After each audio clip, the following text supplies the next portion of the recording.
Hello, thank you very much for inviting me to attend this year's IDAHOT Forum. I'm very sorry that I can't be with you in person, and I'm grateful that you've allowed me to record this short video. Let me begin by expressing sincere appreciation to Denmark, as well as to the Nordic Council of Ministers for the impressive leadership you have and continue to show on these essential issues of human rights. I also commend Spain for having done so well this year, coming top of the list in terms of the Rainbow Map and Index. All of this reflective of a sustained commitment by government, which should be acknowledged and appreciated. Of course, there isn't a country on this continent that doesn't continue to face huge issues, regardless of the place on the index, regardless of legislative reforms and other such policy initiatives. There remain deep wells of discrimination, alienation and exclusion right across our societies, and we must never flag in our determination to engage and address each and every one of these. I think in particular this year, but also last year, of the plight of the trans and intersex communities.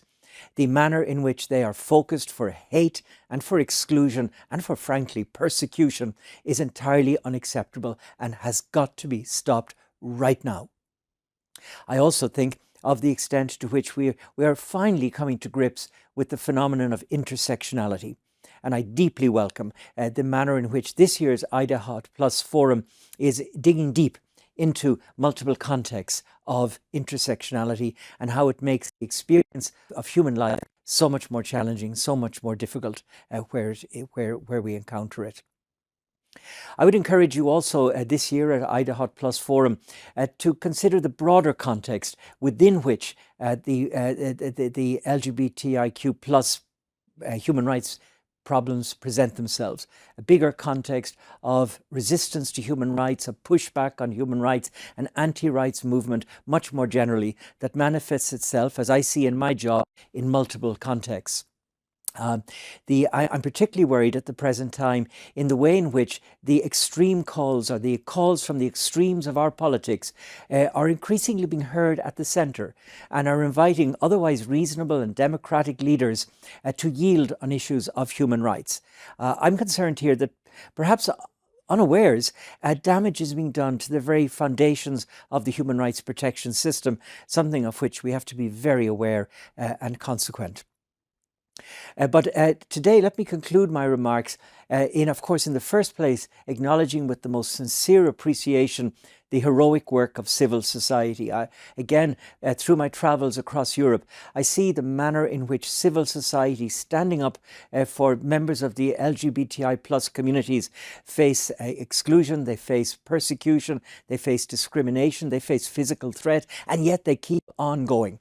And if civil society were not at the front line of the defence of people, then we wouldn't stand much of a chance at all. And today I would like to conclude my remarks by looking at national institutions, governmental and other state bodies. And it's so important this year that they take the opportunity of this IDAHOT Forum to re-engage and re-express a resilient determination to forge ahead in standing up for the human rights of everyone. I have in mind here, of course, not just governments and parliaments and, of course, courts, but also national human rights institutions, equality bodies, local government, and all others who are committed or are in the function of keeping our societies safe, free, and democratic. Thank you.